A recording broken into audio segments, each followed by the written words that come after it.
What you're about to see will shock you to your core. A store manager named Karen didn't just refuse Judge Judy's return. She committed a felony on camera and thought she'd never get caught. The security footage we obtained reveals Karen had been running a theft ring targeting elderly customers for over 6 months, stealing thousands of dollars. But when she tried to scam TV's toughest judge, everything came crashing down in the most spectacular way imaginable. Before we dive into this incredible case, tell me in the comments where you're watching from. I love seeing where my viewers are around the world. And don't forget to hit that subscribe button so you never miss more unbelievable cases like this one. Now sit back, relax, and enjoy the video. It was supposed to be a quiet Tuesday afternoon at Megamart. Judge Judy Scheindlin walked through the automatic doors, receipt in hand, carrying a defective coffee maker she'd bought just yesterday. The 81-year-old television icon had no idea she was about to expose the biggest retail fraud scheme in the store's history. She approached customer service where Karen Mitchell, a 34-year-old store manager with dead eyes and a fake smile, stood behind the counter like a predator waiting for prey. Judge Judy placed the coffee maker on the counter with her receipt clearly visible. "I'd like to return this, please. It doesn't work." Karen barely glanced at the receipt before shaking her head with practiced arrogance. "Sorry, we can't accept this return. Store policy." Judge Judy's eyebrows raised slightly. She'd heard that tone before in her courtroom from liars and thieves. "Excuse me? I have the receipt right here. I bought this yesterday."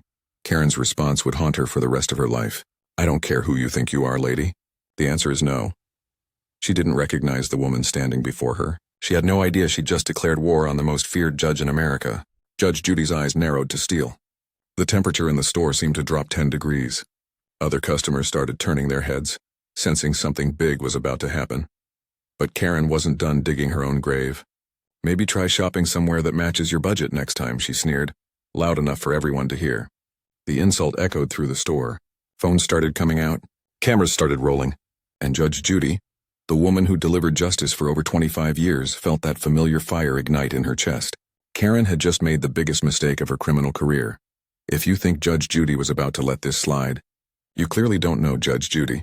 Smash that like button because what happens next will restore your faith in justice. And hit subscribe, because this takedown is about to become legendary. You won't want to miss a single second of how America's toughest judge destroys a criminal who thought she was untouchable. Judge Judy didn't raise her voice. She didn't need to. 25 years of dealing with liars had taught her that the loudest person in the room is usually the weakest. Instead, she did something that made Karen's blood run cold. She smiled. Not a friendly smile, but the smile of a predator who'd just spotted wounded prey. "Young lady," Judge Judy said, her voice carrying the authority of someone who'd rendered over 12,000 verdicts, "I suggest you get your manager." Karen's fake confidence cracked for just a moment before her arrogance roared back to life. "I am the manager, Grandma. And I'm telling you, no returns." She crossed her arms and leaned back thinking she'd won. The customers around them gasped audibly. Someone in the crowd whispered, "Did she just call Judge Judy Grandma?" Karen had no idea she'd just insulted a woman who'd made millionaires tremble in her courtroom. Judge Judy reached into her purse, but not for money or identification. She pulled out a small leather notebook, the same one she'd used to take notes during her most famous cases. "What's your full name?" she asked, pen poised. Karen laughed mockingly. "Why? You gonna report me to corporate? Good luck with that." Judge Judy's pen didn't stop moving. "Karen Mitchell, store manager, approximately 5'4", brown hair, aggressive attitude toward elderly customers." Karen's laughter died in her throat. The crowd was growing larger. A teenage employee named Marcus, who'd been watching from the electronics section, felt his stomach drop. He knew exactly what Karen had been doing to elderly customers, but he'd been too scared to speak up. Now, watching Judge Judy methodically document everything, he felt something he hadn't felt in months. Hope. Karen noticed the crowd and decided to double down on her power trip. "Everybody back to shopping. Nothing to see here except an old lady who can't follow simple store policies." Judge Judy looked up from her notebook with laser focus. "Store policies? Interesting. Could you please show me where in your official policy manual it states that valid receipts from yesterday can be refused?" Karen's face flushed red. "I don't have to show you anything. If you don't leave right now, I'm calling security." Judge Judy's response sent chills through the watching crowd. "Please do. I'd love to speak with security. In fact, I'd love to speak with everyone." That's when Karen made her second fatal mistake. She grabbed the intercom microphone and announced to the entire store, "Security to customer service. We have a difficult customer causing a disturbance." Her voice carried through every aisle, alerting everyone in the building that something big was happening. Within minutes, curious shoppers began migrating toward customer service like witnesses drawn to a courthouse. Judge Judy used the time to do what she did best: investigate. She turned to an elderly woman standing nearby with a walker. "Excuse me, dear. Have you ever tried to return anything to this store?" The woman's eyes filled with tears. "Last week, she," pointing at Karen, "took my money and said my receipt was fake. I lost $87. Judge Judy's jaw tightened. Another customer, a middle-aged man holding his teenage daughter's hand, stepped forward. "Same thing happened to my mother 3 months ago. We thought it was just bad luck." Karen was watching this impromptu investigation with growing panic. She reached for her phone to text someone, but Judge Judy's sharp eyes caught the movement. Texting for backup? Or perhaps warning someone? Judge Judy's courtroom instincts were in full gear now. She could smell deception like a bloodhound, and Karen reeked of it. Security finally arrived. 2 guards who looked like they'd rather be anywhere else. The older guard, a man named Robert who'd been working retail security for 15 years, immediately recognized Judge Judy. His eyes went wide. The younger guard, fresh out of training, looked confused about why everyone was staring at 2 women arguing over a coffee maker. Robert whispered to his partner, "That's Judge Judy Scheindlin, the TV judge." The younger guard's mouth fell open. Karen pointed dramatically at Judge Judy. "Arrest her. She's disturbing the peace and harassing customers." Judge Judy looked at the security guards with the same expression she'd used on defendants who'd just perjured themselves. "Gentlemen, before you do anything, I suggest you review your security cameras. I have a feeling they'll tell a very interesting story about what's really been happening in this store." The older guard's radio crackled to life. It was the store's district manager, who'd been contacted by multiple customers calling corporate headquarters. "Robert, whatever's happening down there, handle it carefully. We're getting calls from the media." Karen's face went white. Judge Judy's smile returned. The real show was just beginning. What happened next turned a simple return dispute into a full criminal investigation. Judge Judy didn't wait for permission. She'd spent decades exposing lies, and Karen's story had more holes than Swiss cheese. While security stood frozen, unsure whether to arrest a beloved TV icon, Judge Judy began conducting what could only be described as an impromptu courtroom session, right there in Megamart.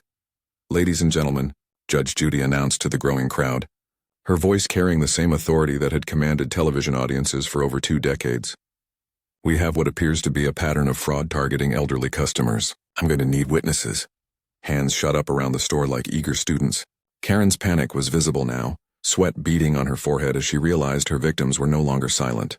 The first witness was Dorothy, an 83-year-old grandmother who stepped forward with her walker. "3 weeks ago, I tried to return a toaster that caught fire. She," pointing at Karen, "told me my receipt was fake and kept my money. $43. Judge Judy's expression darkened. "Did you have your receipt?" Dorothy nodded, pulling a carefully preserved paper from her purse. "I keep everything organized. My late husband taught me that." Judge Judy examined the receipt under the store's fluorescent lights. It was clearly legitimate, with Megamart's official watermark and valid transaction codes. She held it up for everyone to see. "This receipt is authentic. Karen, would you like to explain why you told Mrs. Dorothy it was fake?" Karen's mouth opened and closed like a fish gasping for air. It looked suspicious." The second witness was even more damning. A middle-aged nurse named Patricia stepped forward holding her phone. "I recorded our interaction last month when she refused my mother's return. The audio is clear."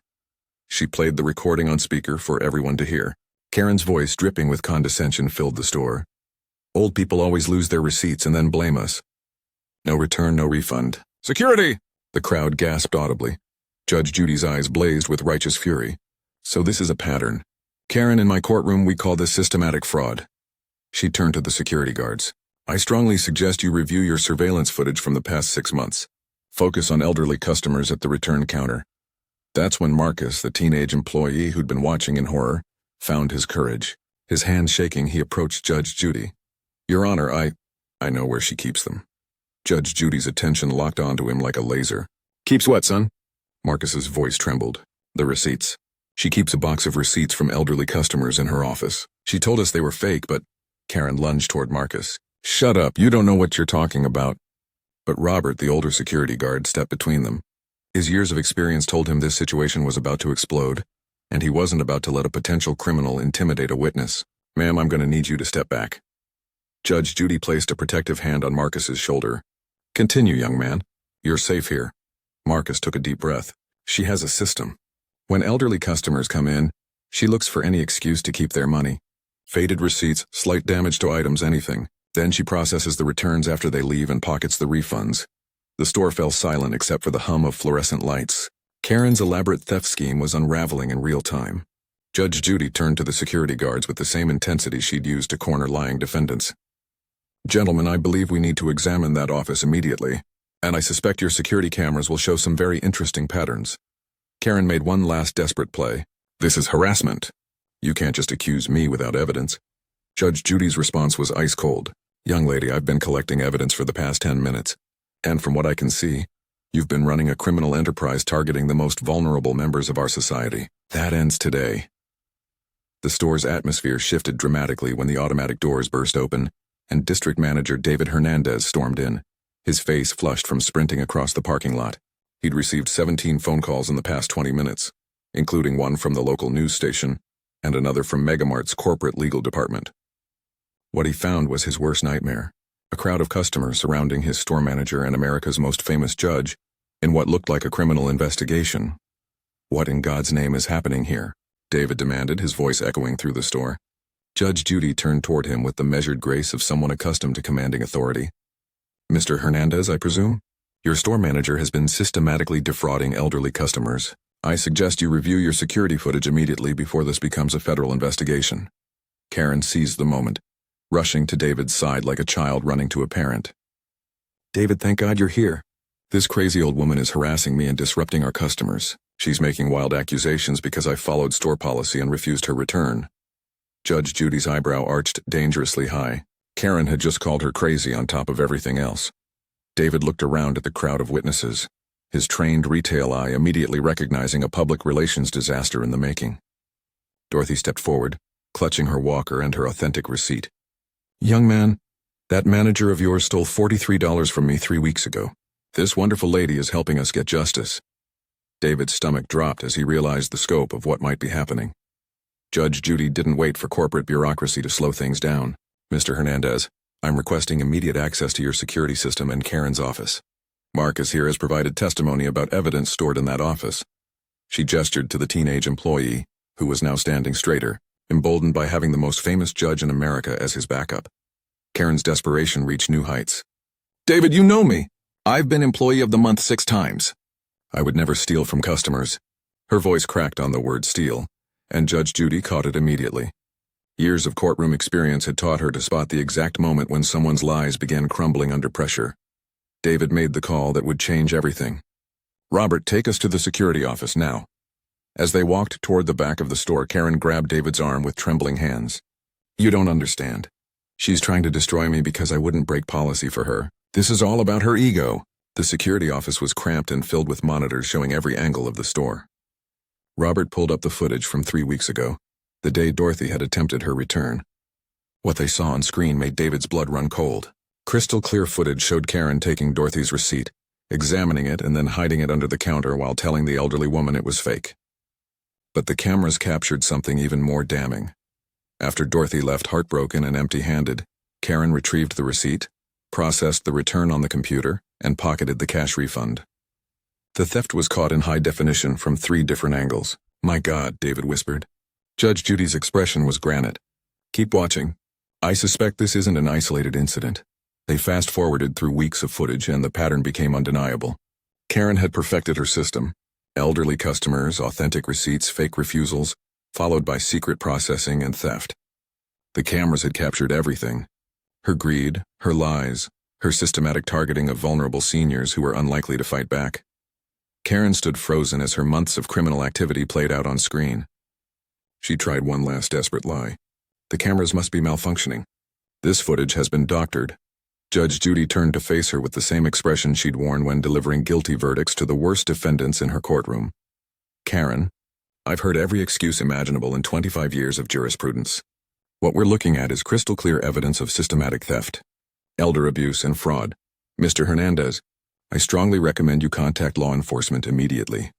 David was already reaching for his phone, his hands shaking as he realized his store had been harboring a criminal operation. The walls were closing in on Karen, and everyone in that security room knew it. Her criminal empire was about to collapse and there was nowhere left to run. What happened next will go down as one of the most devastating takedowns in retail history. As David dialed 911 with trembling fingers, Karen's carefully constructed world began imploding in spectacular fashion. But Judge Judy wasn't finished. She had one more devastating revelation that would expose just how deep Karen's criminal operation really went.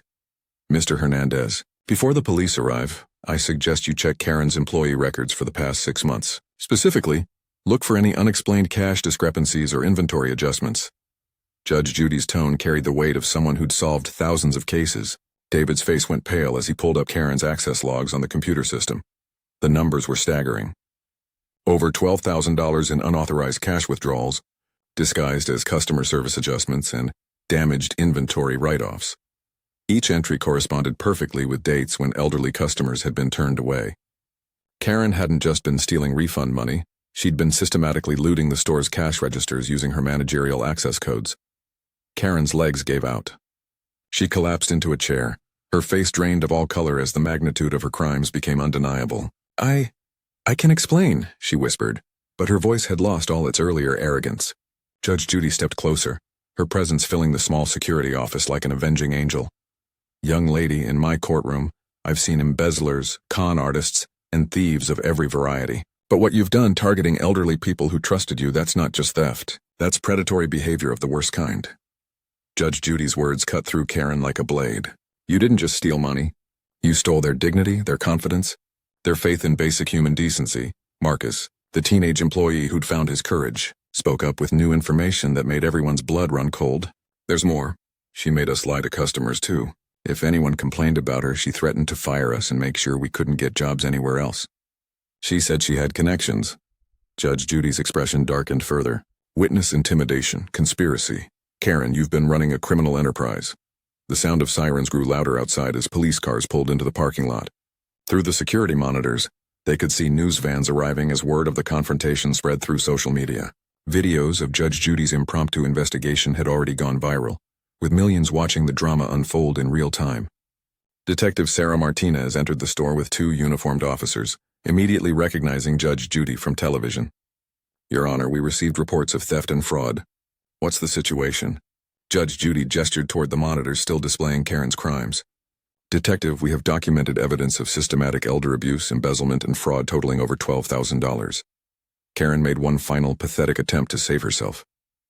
Tears streaming down her face, she looked at Judge Judy with desperate eyes. Please, I'm sorry. I have student loans, medical bills, my mother needs care. I never meant for it to go this far. It was the classic criminal's defense, personal hardship justifying victimizing others. Judge Judy's response was swift and merciless. Karen, I've heard every sob story imaginable. Financial pressure doesn't give you the right to prey on elderly people who worked their entire lives for the money you stole. Dorothy is 83 years old. That $43 you took might have been her medication money. The detective began reading Karen her rights as the handcuffs clicked into place. But Judge Judy wasn't done delivering justice. She turned to David with the authority of someone accustomed to issuing orders that changed lives. Mr. Hernandez, every single victim needs to be contacted and fully compensated. This store needs to implement new policies to protect elderly customers immediately. As Karen was led away in handcuffs, she turned back one last time, her mascara streaked down her cheeks. I'm sorry, she whispered. Judge Judy's reply echoed through the store for everyone to hear. Sorry doesn't undo the harm you've caused, but maybe your arrest will prevent the next Karen from thinking she can get away with targeting vulnerable people. The crowd of customers who had witnessed everything burst into spontaneous applause. Dorothy, the elderly woman who'd started it all by sharing her story, wiped tears from her eyes. Thank you, Judge Judy, you gave us our voices back. Hold up right there. If you're as amazed as we are by Judge Judy's incredible takedown of this criminal, smash that like button right now, hit subscribe because justice stories like this don't happen every day, and drop a comment telling us what you think Karen's punishment should be. Because what happens next will restore your faith in the justice system. The aftermath was swift and decisive. Within 48 hours, Megamart Corporate issued a public apology and established a special fund to compensate every victim of Karen's scheme. Dorothy received her $43 back, plus interest and a formal letter of apology. Judge Judy personally ensured each elderly victim was contacted and treated with the dignity they deserved. Karen pled guilty to multiple felony charges including embezzlement, elder abuse, and fraud. She was sentenced to 3 years in prison and ordered to pay full restitution. The courtroom was packed with her victims who finally had their day in justice. Judge Judy attended the sentencing, sitting quietly in the gallery, Her presence a reminder that sometimes heroes emerge in the most unexpected places. Megamart revolutionized their return policy, implementing new protections for elderly customers and mandatory sensitivity training for all employees. Marcus was promoted to assistant manager and became the poster child for standing up to workplace corruption.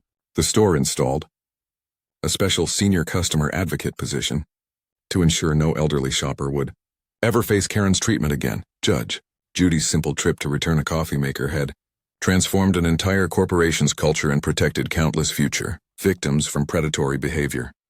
The ripple effects of Judge Judy's courage spread across the nation like wildfire.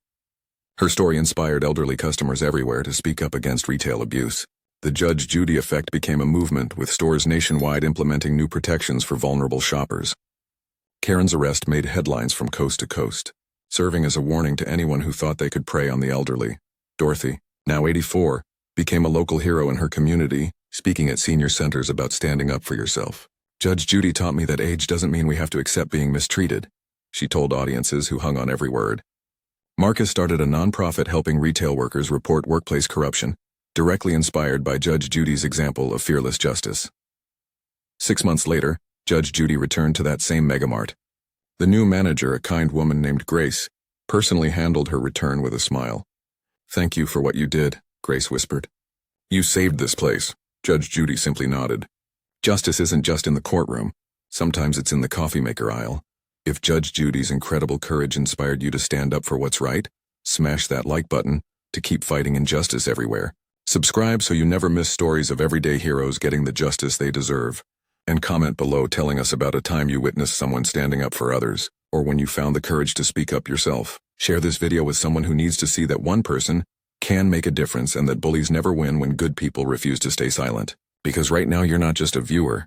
You're part of the movement that says enough is enough to criminals who think they can prey on the vulnerable. Together we're building a world where justice isn't just on TV. It's everywhere good people choose to make a stand.